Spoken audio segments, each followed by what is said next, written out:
Queridos hermanos, normalmente cuando comenzamos un encuentro, un curso, a un encuentro de catequesis, la primera clase, es un momento donde siempre se abre un espacio para expresar deseos, expresar preguntas, expresar expectativas, ¿no? Y lo que en ese gesto, en ese acto, suele surgir es algo absolutamente ancestral, ¿no? Que el deseo más profundo y más grande de nuestro corazón es ser felices, es buscar la felicidad, ¿eh? No es casualidad que muchísimos pensadores a lo largo del tiempo han tenido esto como el eje de su pensamiento, de su filosofía, ¿no? Recordaba un texto de Séneca, ¿no? Que decía, escribía a Galión, decía: Galión, hermano mío, todos los hombres quieren ser felices, pero todos son ciegos cuando se trata de examinar en qué consiste la felicidad. Justamente ahí está la clave. Y a esa clave hoy viene este Evangelio de Mateo y esta palabra. Viene como a educar en nosotros cuál es verdaderamente el concepto, el criterio de la palabra felicidad, esa palabra la cual todos hemos crecido desde escuchando a Palito Ortega cantándola, y de alguna forma también los conceptos de felicidad muchas veces nos llevan como a caminos o a circunstancias de los cuales volvemos para atrás porque creíamos que era eso y después no termina siéndolo, ¿no? Entonces, por eso, lo primero que hoy nos invita este Evangelio es a comprender cuál es el sentido de la felicidad.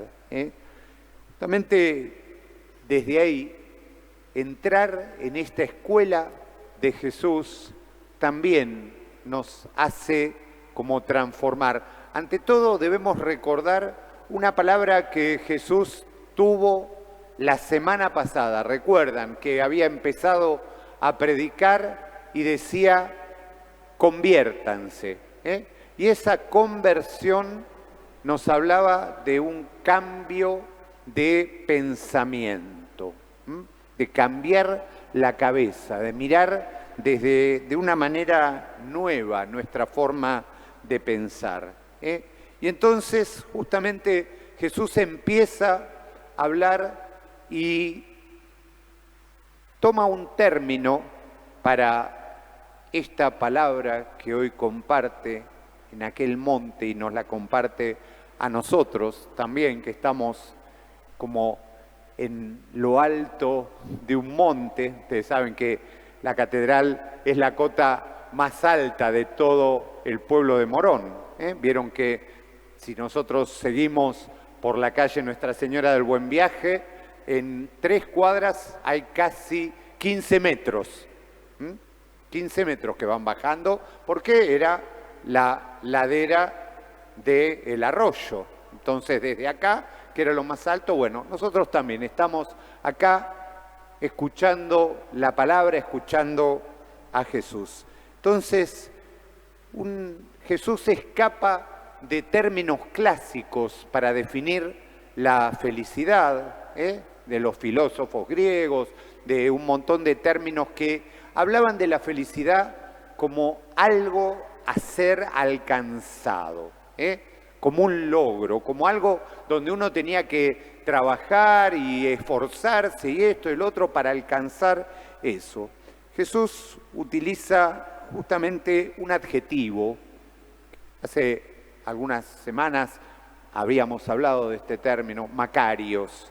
Makarios es un adjetivo griego que justamente significa algo que un don, algo que recibimos, que no tenemos que hacer nada. Lo que sí tenemos que dar es el contexto para eso, para que esa realidad se haga carne en nosotros, no como logro, sino como don.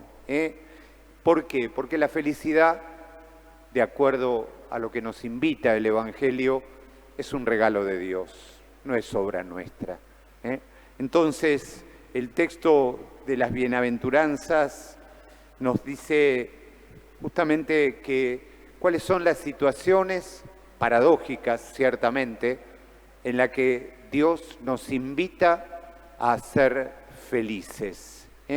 Y por eso las bienaventuranzas empiezan y terminan con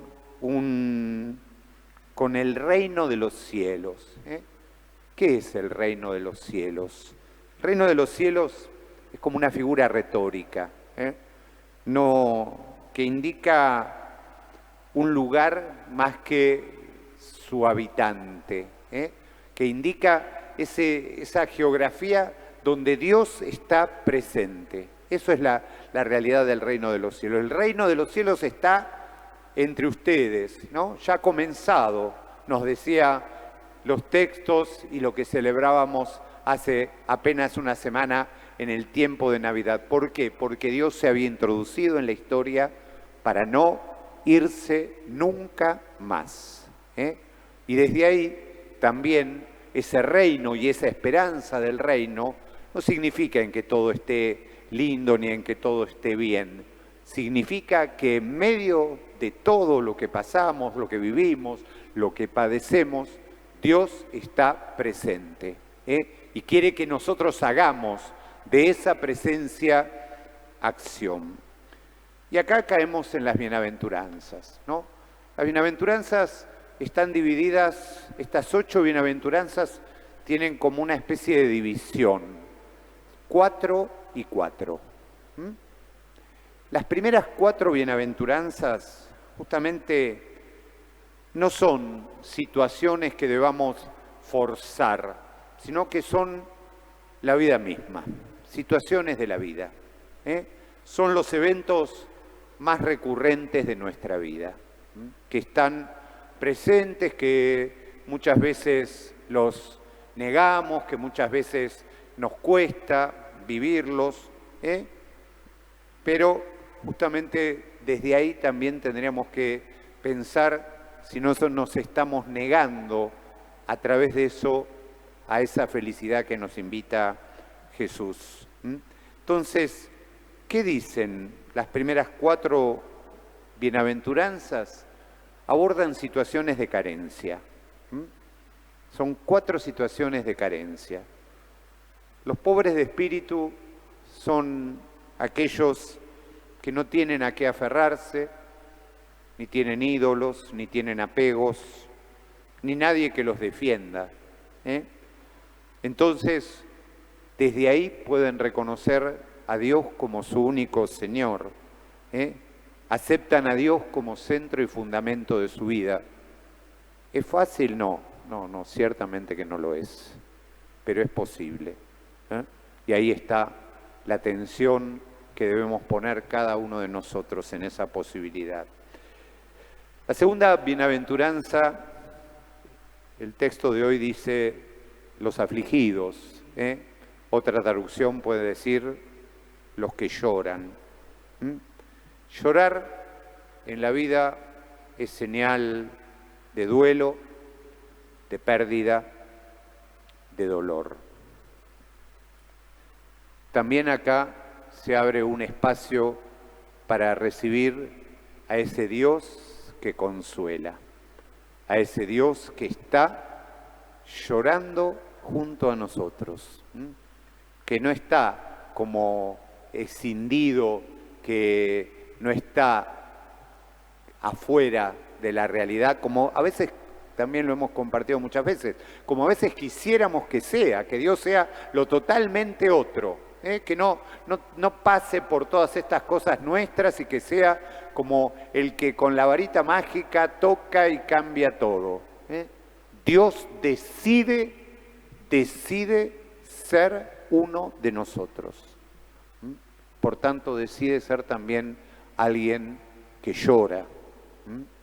Entonces, recuerdo, hay un texto bellísimo que este año lo vamos a compartir en uno de los domingos de Cuaresma, ¿no?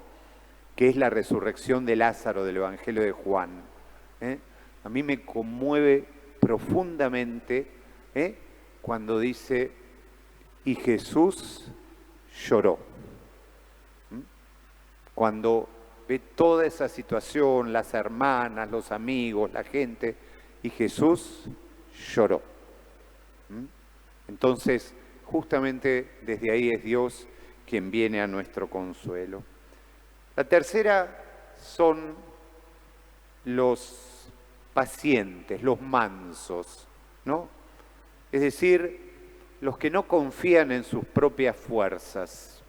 Los mansos son quienes han renunciado a defenderse aún teniendo el derecho de hacerlo, porque reconocen que Dios es la defensa de la vida. Y por eso dice que van a heredar la tierra. Esta bienaventuranza es interesante, porque es una bienaventuranza para el tiempo que vivimos, donde ha vuelto, por así decirlo, las estrategias y la geopolítica, y esto es mío, y quiero esto, y acá y allá, esta tierra es mía, o me pertenece, o la quiero, o te la saco. Justamente esta bienaventuranza nos habla que van a heredar la tierra no porque la hayan conquistado, ni porque la hayan ganado, ni porque hayan masacrado para instalarse en ella, sino les es dada por su relación con Dios. Por eso la heredarán, por eso la heredarán, como un regalo.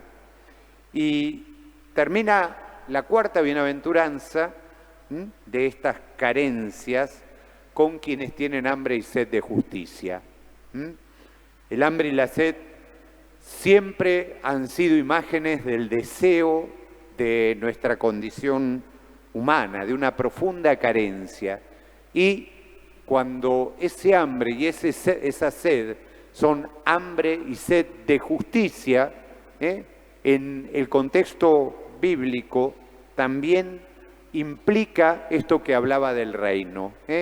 Es aquel que quiere que verdaderamente se haga la voluntad de Dios.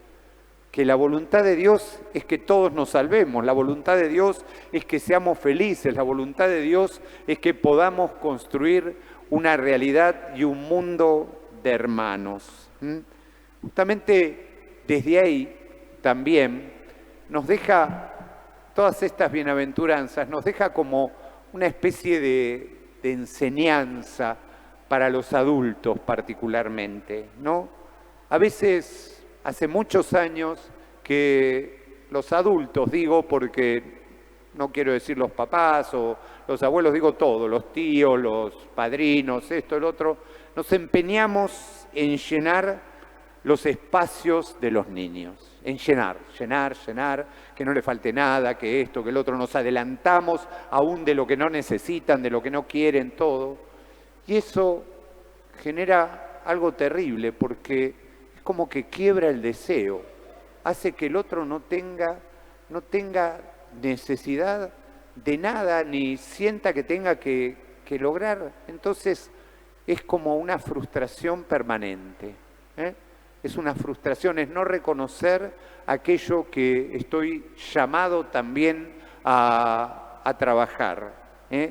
Entonces, justamente desde ahí pasamos a las cuatro últimas, que yo las sintetizaría en el hecho de la felicidad como algo algo relacional. No es mi situación, mi felicidad, sino algo que estoy llamado a compartir. Por eso nos habla en la quinta bienaventuranza de los misericordiosos, de aquellos que se conectan, de aquellos que tienen empatía, de aquellos que se conmueven con lo que el otro necesita. los que tienen el corazón puro. Esta también es una bienaventuranza interesante para este tiempo, ¿no? Aquellos que miran a los demás con transparencia, sin segundas intenciones ni envidias. Mirar al otro con transparencia, no mirar al otro como armando mi pequeña conspiración. A menudo nos alimentamos de miradas críticas, de miradas de desprecio. Esas miradas envenenan y ciertamente nos alejan de la felicidad.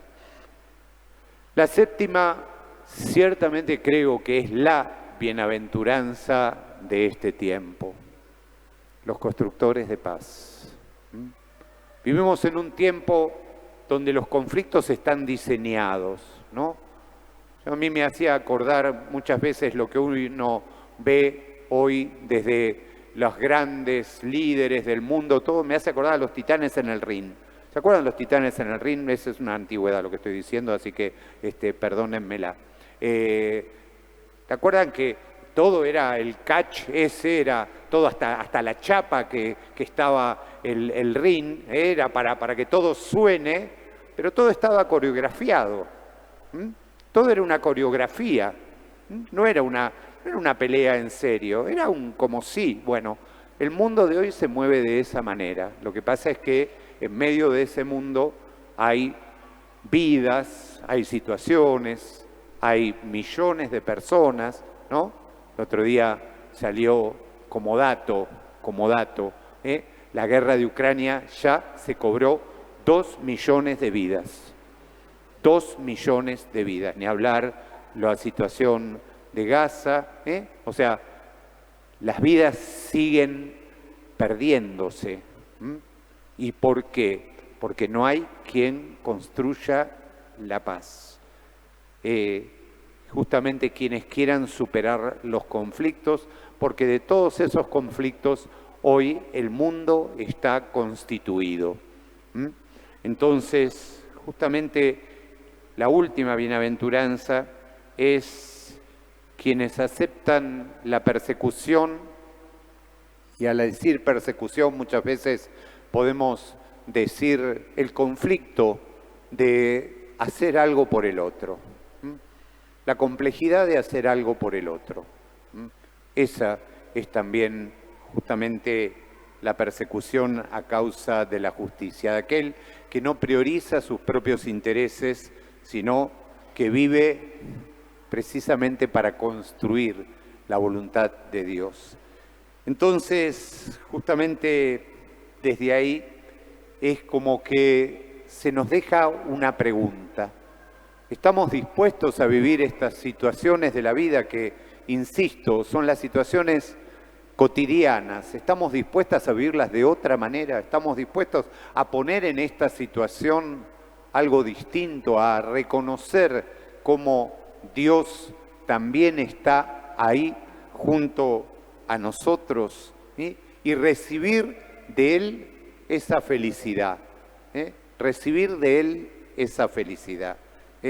Justamente esto hoy nos invita a recalcular el camino. Esto que nos invitaba la semana pasada a convertirnos, bueno, esta semana, esta es, por así decirlo, esta es la hoja de ruta. Las bienaventuranzas son la carta de ciudadanía del reino de Dios y a la cual cada uno de nosotros debe hacer propia, debe encarnar, porque desde ahí llegaremos a esa felicidad que a veces anhelamos muchísimo, pero que no sabemos definir ni no sabemos construir.